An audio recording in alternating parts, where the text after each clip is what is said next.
Welcome everybody to the next in our series of Saturday Morning Lives. This is the traditional indication that if you got one of these, please turn it off like I'm just doing right now. There we go. And second, our little rule here in Saturday Morning Live is you need one of these if to ask a question, and we'll move the mic around to everybody. This is a treat to have a fellow resident talk to us about an area that he knows more about than any of us. We will learn that there's a difference between people who build big bridges and people who build bridges. People who build big bridges have a great story to tell. Fred, mic's yours. All right. Thank you, John. Can everybody hear me all right? All right. When I took on this talk, I had the understanding that it was supposed to be about bridges. But when I stepped into the elevator on Thursday morning, I realized that it was really supposed to be about brides. So that didn't give me much time to prepare, but I did find a couple of photos from our daughter's wedding, so I thought I would start with those. Ooh. This is our older daughter, Megan, who went to graduate school in New Orleans and really fell in love with some of their traditions, and she's here. She's leading the second line at her reception. And then our other daughter, their younger daughter, Hillary. And this slide will make more sense if you realize that they got married in the town square of Greenbelt, Maryland, which is a new town built during the Depression. And it was a real favorite of flower children in the 60s. And a lot of them are still there, including the officiant in this. And that's Hillary and her husband, Joe. So that's the best I could come up with in terms of bridges, or brides. So now I guess we'll have to talk about bridges. So we're going to talk about the Baltimore's Key Bridge and the cleanup and all that's happened since it was knocked down in March of 2024. And also I'm going to fill you in a little bit on some planning that's been going on for a new Bay Bridge. And I know all of us often use both of those, particularly the Bay Bridge, to get to the beach, so I thought that would be interesting to everybody.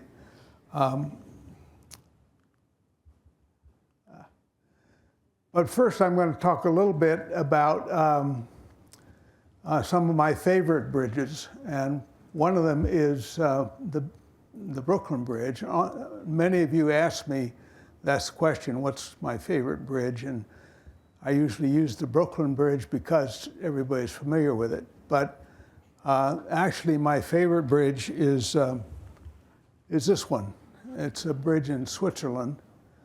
And it is in this pristine alpine valley. It connects a tunnel that's coming out of the hillside on the left with another tunnel that's going into the hillside on the right. And when they were planning this bridge, the community said, we think our valley looks just fine without any bridge, but if you have to put one in here, try to make it as transparent as possible so it has as little impact on the valley, and also make it look like it's always been here. And so that's what he came up with. The designer only used 4 pillars. In the US, if we were building this bridge, we probably would use twice as many. And he made the supports look like they're kind of growing out of the hillside, along with the vegetation and everything else there. It's really dramatic to see it up close and personal. And it's, in my opinion, one of the best bridges anywhere. But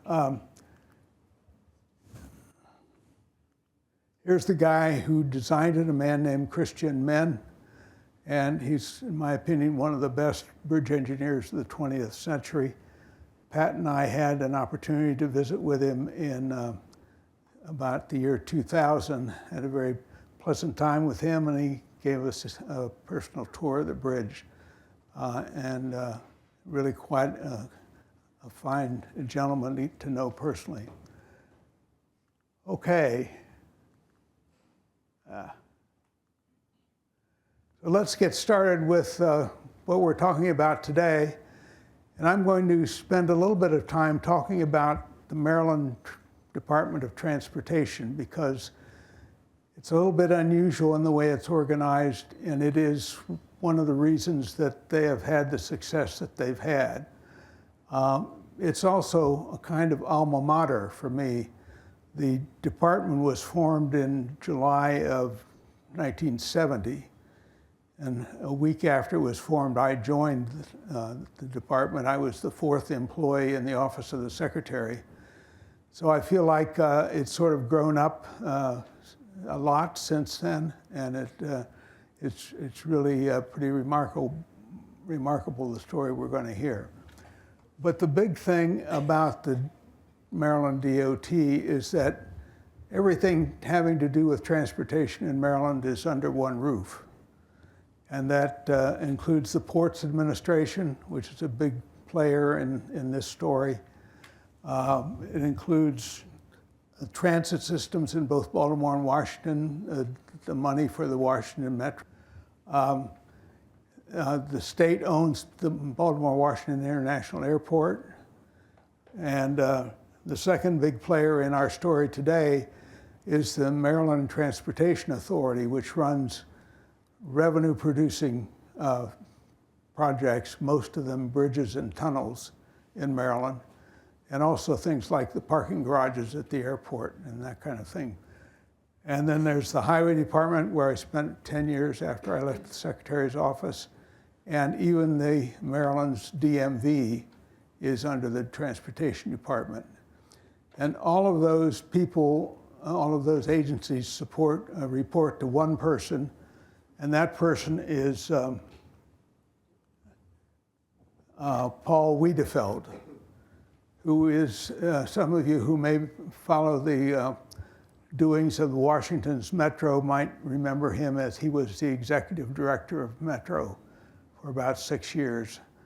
And when Metro let him go, Governor Moore snagged him to be his Secretary of Transportation. And you're going to hear a lot from him as we go through today. So there's 4 things I want to cover.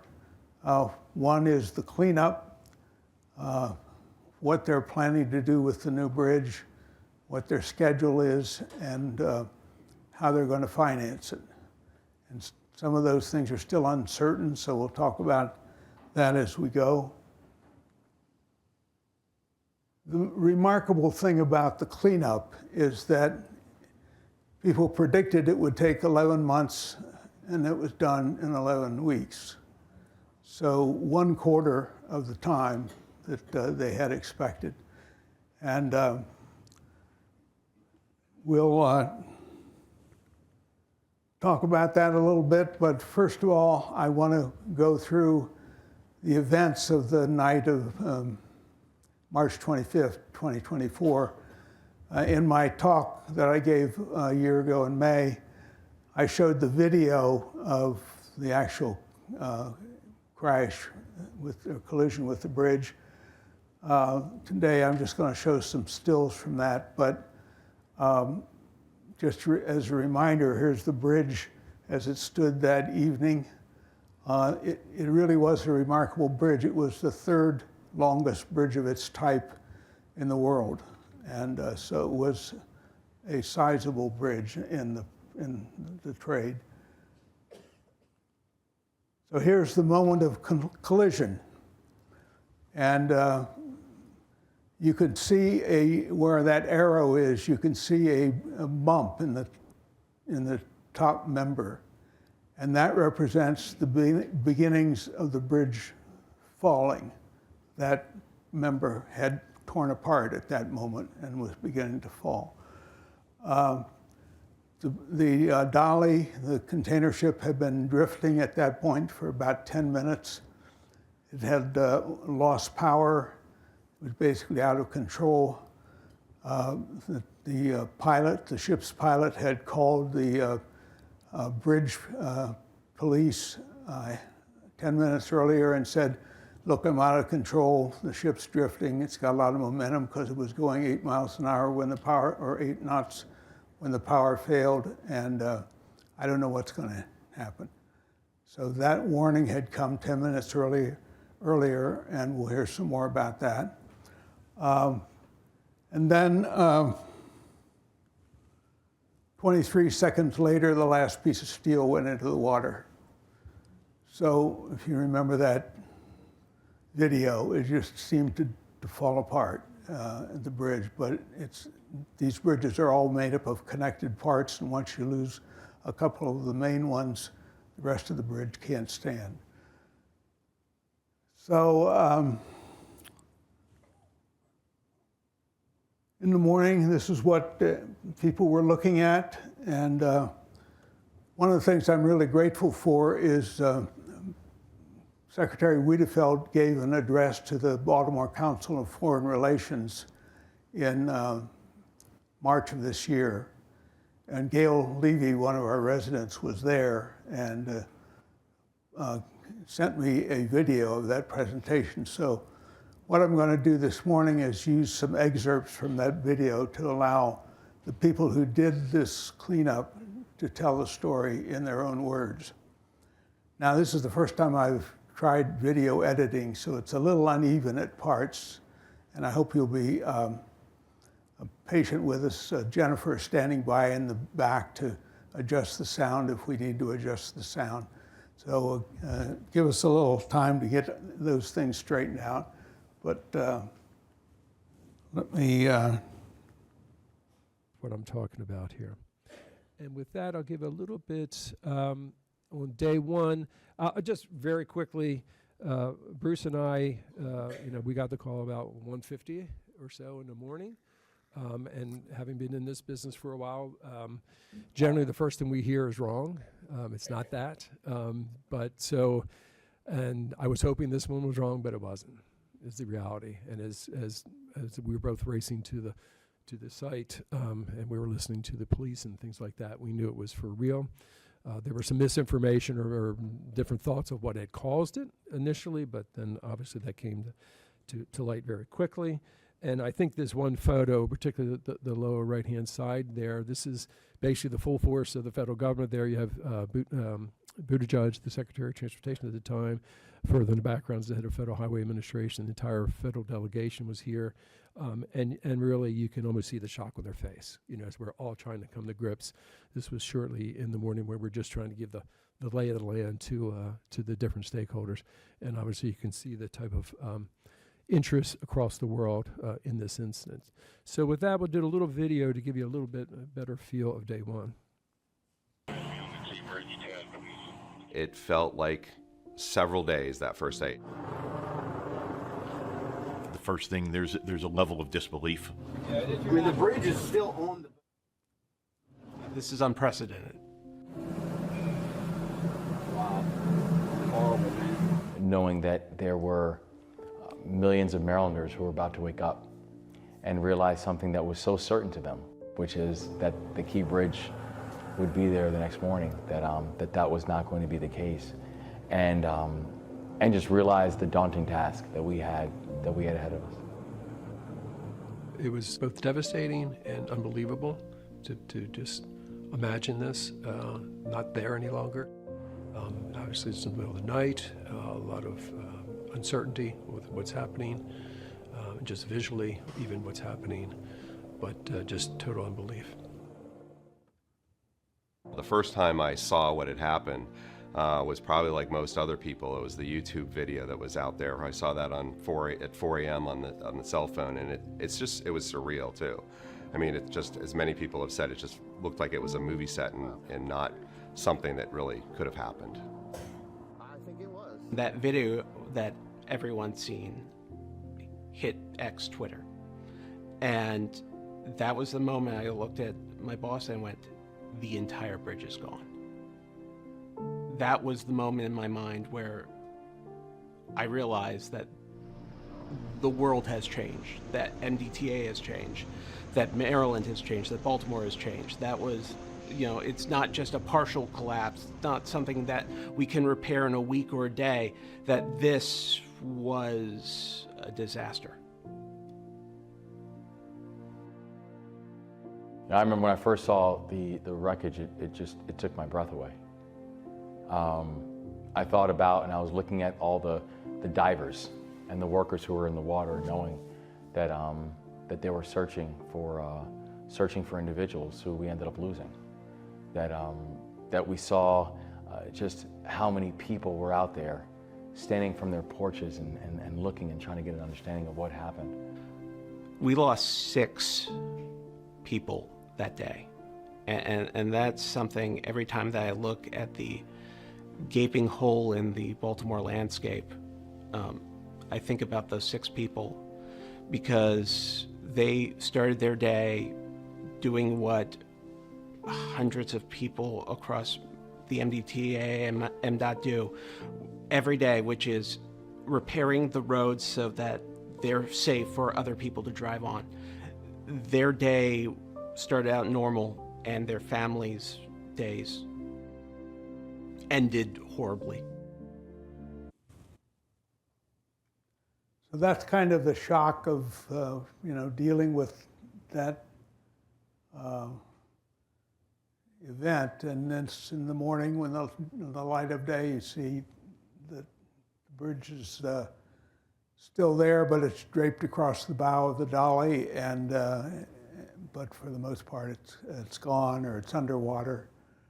And of course, the immediate thing was, well, what are the impacts going to be for the Port of Baltimore and the city? And so let's talk about those first, because I think it's important to understand how big a deal this was. Here's the Key Bridge across the harbor, 31,000 vehicles. We've got the Harbor Tunnel also across the harbor, the Fort McHenry Tunnel, 115,000. So it sounds like, well, can't they just use the tunnels? And the answer was, well, the tunnels were already crowded. So there wasn't much spare capacity. And the other option is to go all the way around the northern loop of the Beltway, which is a long haul. But the bigger problem was that the Key Bridge was the main route, or the only route, for hazardous loads and wide loads that couldn't go through the tunnel. And so where do they have to go? Well, they have to go around the northern loop of the Beltway, and through a lot of developed communities that didn't need that level of risk. So those are the kind of impacts on the highway system. And I understand from listening to the tape that it now takes 30 to 45 minutes longer to get through Baltimore than it did before. And it's going to be like that until the new Key Bridge is in. So that's one set of impacts. The other set of impacts is what happens to the ships. Some of them are going to be trapped in the harbor for 11 weeks or so. But there's a whole parade of ships that's still approaching Baltimore, that's scheduled to come to Baltimore, and now it can't get there. And so they started to reroute themselves to Philadelphia and Norfolk. And then whatever they were bringing to Baltimore had to be trucked to Baltimore. So that was more traffic to deal with. And then there was the worry that the ports had that those shippers, once they get used to going to Philadelphia or Norfolk, might not come back. And so that's a big thing in terms of the share of shipping that the port attracted. And so there was a lot of urgency in trying to get the port open again so those relationships wouldn't be changed. So this is the second video where I'm going to talk, which talks a little bit about how how they dealt with all these impacts. And let's see if we can get it started. Should I click it again? That was exhibited by Governor Moore, the establishment of his 4 priorities, making sure it was, again, mission first, but people always. And making sure that you knew that no one was going to be left behind. And so getting that economy going, making sure that those families got the supports that they needed and the closure that they needed, making sure that our workers did not have undue harm to them and their families when they did nothing wrong, and making sure that one day people could look up and see that Francis Scott Key Bridge. Those became the North Stars that we focused on, and I believed, as I still believe, that in those moments of crisis, you have to be able to present calm and courage in that. Obviously, the incident command, the initial effort of it was how we did it. But basically every morning we started off at the first thing in the morning. We had a very set agenda. We kept it very focused. I had just been here for 40 days, but I'd known a lot of the senior leaders. So there was a trust in that they knew their jobs and what they did. So a lot of that came together kind of just because you have a group of professionals and they know what you're doing. I have never seen a team or a group come together and cooperate and communicate like this team did. From that first moment, the unified command, the way that the Coast Guard came in, the Army Corps of Engineers, and then bringing the salvage companies together. Every day that everybody walked into that cruise terminal that became the incident command center, egos were left at the door. It didn't matter the rank, it didn't matter the expertise. Everybody came together, and that's rare. The response of everyone, just basically just unbelievable how people just said, no, we have a mission here, we're going to go after it, and that's what they did. A lot of people putting their own lives at risk to try to deal with some of the issues that we're dealing with. When people told us it would take 11 months, we got it done in 11 weeks. And what I'm most proud of is we got it done without a single injury.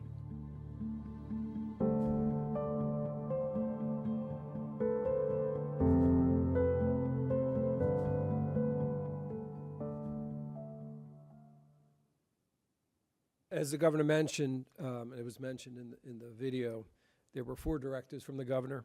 The first being recovery of the victims and closure for the families, and that was the primary focus. The second was to clear the channel as quickly as possible to get the business back up and running, to take care of those that had been impacted, whether it was people that worked at the port or people that their businesses depend upon the port, whether it's someone selling in a deli to someone that's putting cars together. And then finally, rebuilding the bridge. So it was the North Star of the entire organization and of the entire effort. The amazing thing about what happened was the immediate response that did occur from across the board, from everyone that you can imagine. And it really started, in my mind, from the call, from the pilot to the dispatch at the Transportation Authority. So basically, here you are at 1:30 something in the morning. You get a call that something's just hit the bridge, and it's in the middle of the night. And you maybe your first response is, this can't be real, but it wasn't. They immediately sent out the alert to the police to stop traffic. And the interesting thing is the NTSB comes in and they do these investigations very quickly. And one of the first things they do is do a timeline of every single thing to see if they can find anything that way. And from the moment that we received the call, the dispatchers received the call, to the moment we stopped all traffic was 100 seconds. And when they initially saw that in the report, they thought it was a mistake. They thought you missed a colon somewhere. It should have been 10 minutes, but it was 100 seconds. And that meant that saved lots and lots of lives. But it happened at that instant. And then you had police officers that basically, we have a Marine unit that Bruce manages, that basically got into that water, not knowing what they were facing at all in terms of the danger of the actual, what was out there. But even, at that moment in time, my mind, and I'm sure many others, leapt to terrorism. When you think of a structure of that nature coming down, so all things are racing through your head at that point. but our people didn't blink, and then just kept building and building and building forward. And as Jonathan mentioned, it was unified command. I think we have the tremendous benefit in the state of Maryland when we have a consolidated Department of Transportation where all of our modes are under one roof. So basically, the Port Transportation Authority, the Highway Administration, the Transit, MVA, we all answer one. They all answer through the Secretary's office. So that way we didn't have any turf issues. As you can imagine, if these were separate authorities, they may want to protect their own interests. So we had to, in fact, we had to educate the federal players to a little bit of that because they weren't used to that. So no, we're all on the same page, and obviously with the governor's leadership, that's how we attacked the entire issue. So at the end of his presentation at the Council of Foreign Relations, Secretary Wiedefeld was asked, you know, what was the secret sauce that made this whole thing work so well? And he made 6 points in addition to his statement about, well, we just got after it. And the first one was that the daily unified command meetings was the basic beginning. And then everyone who had anything to contribute to that, whatever was going on that day, was welcome in that meeting. And sometimes as many as 500 people would be in that room. Now they were all grouped by specialties and that kind of thing, but the point is that they were talking to each other and exchanging the information they needed and making plans for the next step. And what he said about who leads the meeting depended not on rank, but who knew the most about whatever they were talking about. And so that meant that you could focus immediately on the business at hand. They went after experts if they needed it. And one of the examples is, you may remember that scene where a worker is cutting one of the bridge girders with a torch. Well, some of the bridge parts were, like the ones draped over the ship, were under a lot of stress. Not the same stress when they were still a bridge, but still a lot of stress. And you couldn't cut them apart with a torch because the chances were they'd fail suddenly and unexpectedly and maybe, you know, kill somebody who was standing nearby. So they had to be cut apart with explosives. And they went out and found experts who knew about explosive demolition of buildings and bridges. He mentioned also that their support from the Biden White House was instantaneous. They were talking to the head of OMB, they were talking to the head of the Coast Guard, they were talking to the Secretary of Transportation. If they needed something, they got it in minutes instead of days. And finally, that turf talk and other distractions just were off the table. Not anything anybody could bring up or talk about. So they didn't waste any time. So here's the scene of the Dolly leaving the Port of Baltimore. This was in early June. And I've circled on the bow of the ship the remnants of the bridge pier that the Dolly knocked down. And I think they left it there probably because they needed the weight on the bow to make the ship navigable. But that's them on their way out of the harbor. And you can see this time they actually have a tug escort, which they didn't have that night. So the basic question is, well, why did the ship lose control in the first place? And nobody knew for sure the night that it happened, but the NTSB has done a study and published its findings. And basically, the Dolly's electrical system failed. And so rudder control and the engines and so on were all driven by the electrical system. And when the electrical system went down, then the ship was helpless. It was just drifting. And they knew that because they'd had 2 blackouts the day before and hadn't repaired them properly. And 2 additional blackouts happened just before the ship lost control. So there were some contributing factors to that. Sure enough, there was a loose wire in the ship in the switchboard. Where else would you have an electrical problem? Nobody thought to check that, I guess. The backup system was turned off. I don't know why anybody who operates the ship turns off its automatic safety systems, but they did. And they'd allowed the fuel pressure in the backup generators to decline, so they couldn't even run them properly. So there's a lot of questions that point to the ship owner and the people operating the ship as not being responsible in the way they were operating the ship. But all those now are residing in the courts, and the ship owner is suing the ship builder about the defective switchboard, and it's going to go around and round in legal circles probably for some time before there'll be a clear establishment of blame.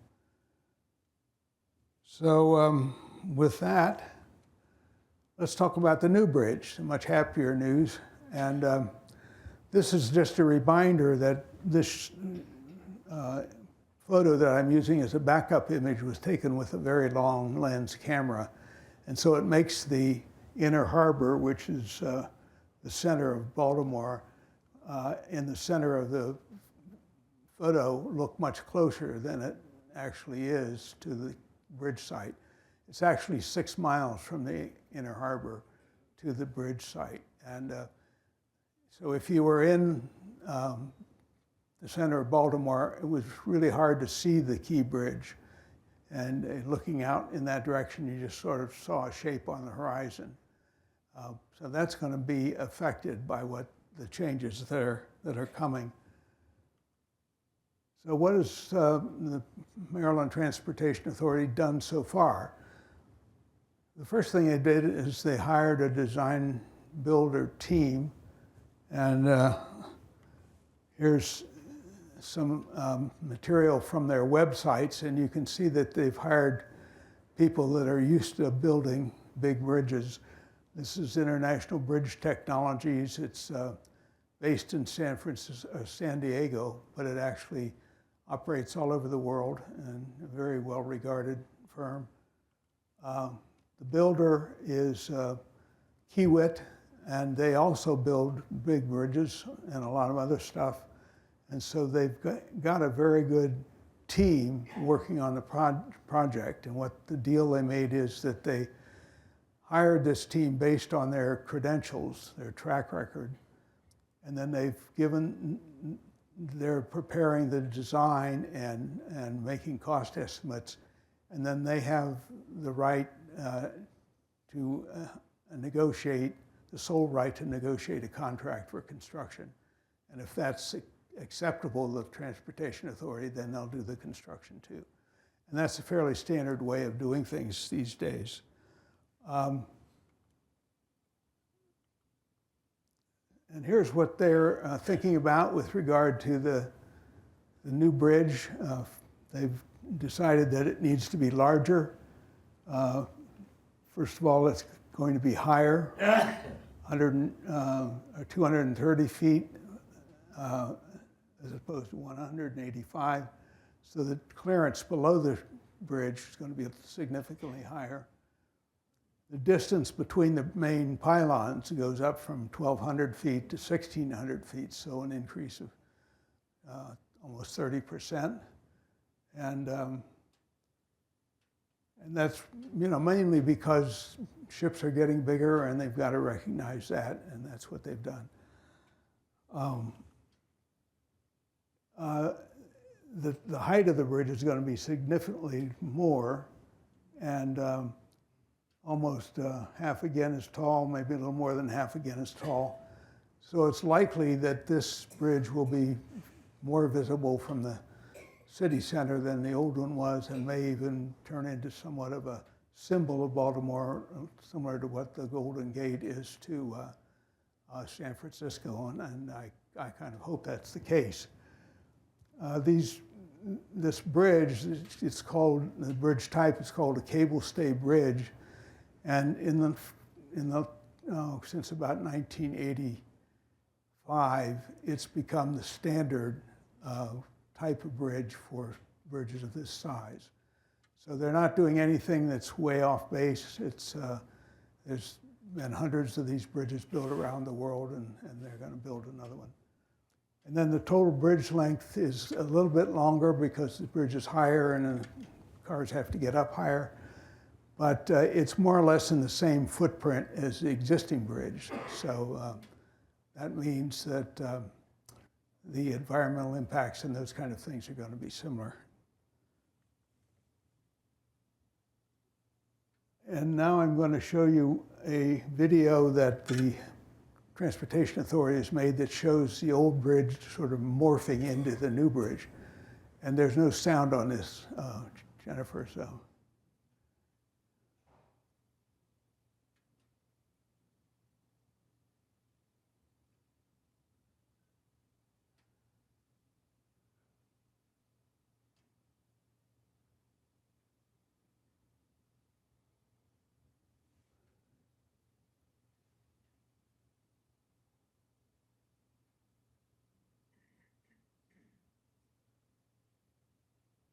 They are still working with the community on things like lighting at night, and the new technologies make such things really easy, and I expect that they'll do something fairly dramatic, but they haven't announced what it is yet. But here's an example from elsewhere, from Corpus Christi actually, of the kind of things that you can do at night. And so that's, I think, going to be very interesting. And of course, these things can be made to change. 4th of July, it's red, white, and blue, and Christmas is red and green, and whatever you want, you could play with it forever. But so those are things to look forward to. What they're working on now, first of all, they have to modify all the permits from the old bridge to fit the new bridge, so that's going on. They're doing detailed design and cost estimates, and they probably have already started the process of negotiating a construction project contract. So, and my expectation is that Kiewit and International Bridge Designers almost certainly will follow through. Kiewit's not going to let this opportunity get away, and they're a very competent firm. So. I expect they'll be the contractor. So what's the schedule? Well, they say they are starting before the end of this year, and this year is already almost over. So it's happening very soon. They are out there doing pile driving and foundation testing, which isn't very interesting to look at, but of course is where you have to start. So that's actually probably underway as we speak, and then expected to have the bridge open to traffic by the end of 2028, which is 2.5 years from now. The financing is a more interesting story because there's still some things that are uncertain. They funded the cleanup through a successful suit that the federal government had with the ship owner. And they're expecting the construction cost to be between 1.7 and 1.9 billion. So there's expectation that that money will come from various sources. The simplified version is that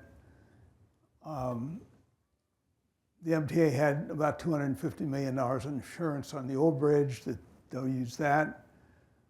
They are suing the ship owner for the balance, and depending on how that suit works out, they'll have some money from the ship owner. And then at the very end of the last Congress, the Congress approved the use of federal DOT emergency funds to make up whatever is left unfunded by the previous two sources, with the whole idea that the state of Maryland would be held harmless for the project. Well, it doesn't work as simply as that, because the feds don't hand you a bunch of money to build the bridge. You have to build it yourself with your own money first. So, so what will actually happen is that the new bridge will get built with this insurance money and with MTA, Maryland Transportation Authority money, and then they will claim reimbursement from the ship owner and from the federal DOT. So where does the MTA get its money? This is the toll plaza for Fort McHenry Tunnel. The Harbor Tunnel's toll plaza is on the other side of the harbor. It's not quite as big, but it's just as busy. And then there's, the I-95 from Baltimore to Delaware, the Outer Beltway in Montgomery County. And there are other projects that the Toll Authority collects tolls from, and they're collecting those tolls 24 hours a day, 7 days a week, 52 weeks a year. And that adds up to a lot of quarters. Well, these days it's dollars, but it adds up. And so that'll be the source of the money they use to actually build the bridge. And so I've made a fearless prediction here that the MTA will rebuild the Key Bridge with toll funds, then seek reimbursement from the ship owner, and any reimbursed costs will be requested from federal DOT emergency funds. So, of course, everybody's thinking, well, the Trump administration hasn't been all that forthcoming with aid, particularly for blue states. So are they likely to see any money from the feds? And by the time they get to asking that question, it's going to be after 2028. So who knows what it's going to be like at that point. But the Trump administration is already blowing smoke about, oh, they're never going to make their cost estimate and things like that. And so they're going to try to make whatever political hay they can make out of the uncertainty in the next 3 or 4 years. And that brings me to the end of the discussion of the Key Bridge. And I'd like to take now a minute to talk about the Bay Bridge, which is the other big project going on, which has been kind of under the radar. But we're all familiar with this. This is the Bay Bridge. One of the things that I find striking about this slide is that the most memorable part of crossing the bay is the suspension spans, but they're only about 15% of the bridge. There's much more of the bridge that is involved in how you get to the suspension spans. And all of this, based on the time that it was built, is made of steel. It all has to be painted constantly. So one of the problems with this existing bridge is it's very expensive to maintain. Let's see. The second is age. The original bridge, the one on the left there, was built in the 1950s. It's now 73 years old. That's the real narrow one that everybody's scared about crossing. And for good reason. I mean, it does seem threatening when you go across it. But 73 years old is getting up there for a bridge. And so it's time to think about a new one in any case. The other one, the older bridge handles the eastbound traffic, and the other bridge handles the westbound traffic, plus a changeable lane that sometimes handles eastbound traffic too. It's newer, 52 years, but it's still a significant maintenance expense. And of course, we all have this experience where we really ruin our beach vacation, either coming or going, and so that's another thing. The bridges basically aren't wide enough. In 2018, the Transportation Authority started a study of what to do about that, and they decided to look at the possibility of a new bridge at some other site. And as you can see from the slide, they considered just about every possible corridor across the bay. And they also looked at reestablishing ferries and reestablishing or running some kind of a transit system across the bridge. And the conclusion of that in 2022 was that they should put the new bridge where the old ones are and just widen them, and build new ones that are wider. And so that's what they're now studying, how to do that. And so there will be 2 new bridges at the existing location, and the questions have to do with things about how many lanes. They're looking at 6 or 8 lanes on US 5301, 8 or 10 lanes on the bridges, and then where to put the bridges. Would you put one probably between the 2 existing bridges, and then the other one either east or north or south of the existing bridges? So those are the discussions that are going on now. That study began in September 2022. They are coming to a conclusion in January and February with a draft environmental impact statement and public hearings. If you have an opinion about them, they're very glad to hear from you. There's mailing lists you can get on. You can go onto the MTA website. You could go over to wherever they're holding their public hearings and testify. You could send them letters, whatever. But there's plenty of opportunity if you're interested in this. And they hope to have a decision by next fall, November 2026.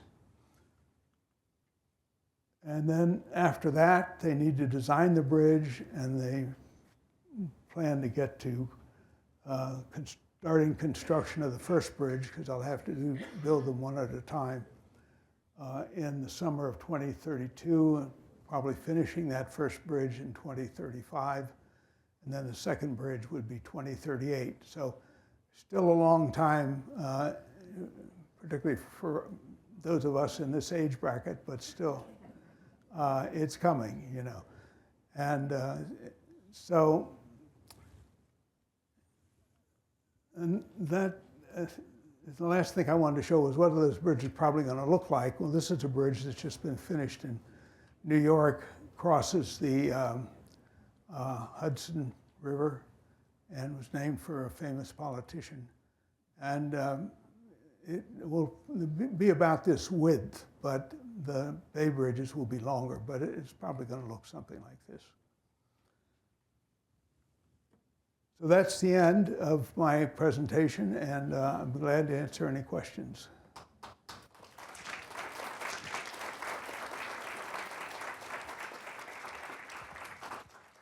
Peter. In the case of the Dowley losing power, were there any tugboats aboard in the area at the time that could have either reduced or eliminated the casualty to the bridge? No. That was the question that's come up a lot. Why weren't they required to have an escort with tugs? I seem to remember some discussion after, because of the casualty, that there should be, with the possibility of ships losing power, which they do now and then, at least a tug or two, so we don't have a ship running wild back there. And I think that's a very good point. And the only answer that I've heard is that ports are reluctant to put requirements on shippers because maybe the shipper won't come back. And so they don't insist on enough tugs, and that's how it's cost them to take that attitude. Thank you. Betty, Sean, I'll bring him back.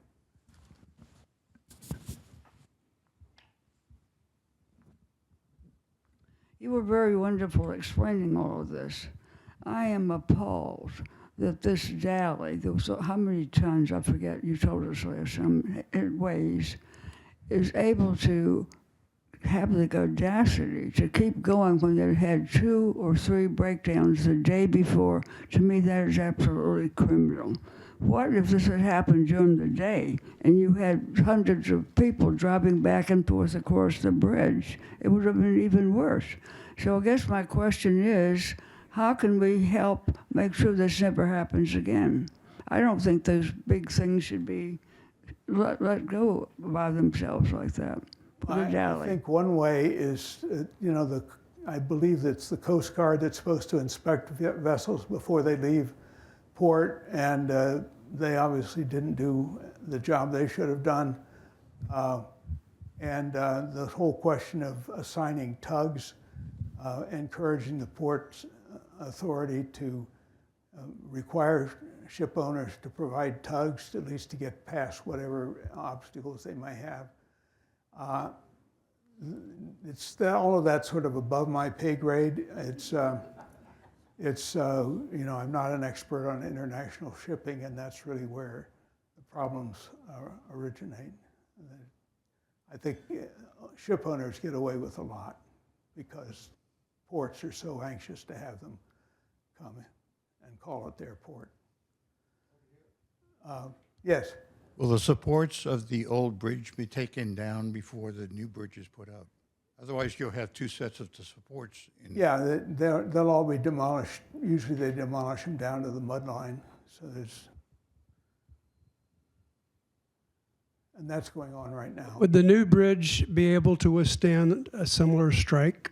That's a very good question. And I know they've got experts on their team that are knowledgeable about what it takes to armor a pier so that it can resist a blow like that. But friends that I have who are bridge designers also worry that the Dolly weighed 100,000 tons. And when you get 100,000 tons moving at 8 knots, it takes a while for it to stop if it doesn't have any reverse capability or anything. And it represents a huge amount of momentum. And I've heard them talking about, is there anything that we can afford to build that would have stopped it? And there's a question about that. So I don't know what they're certainly working on it. They're planning on trying to have something that protects the piers, but I don't know what it is yet, and they haven't announced what it is. Yes. But I have 2 questions. First one was whether those kind of cargo ships have anchors that are capable of being dropped. Oh yeah, I think. I mean, I'm not a mariner, so I don't know what. It would. I'm not sure it would have done any good in that circumstances. Second question I had is, do you know whether the piles are driven to bedrock, or are they friction piles, or Yes. bedrock?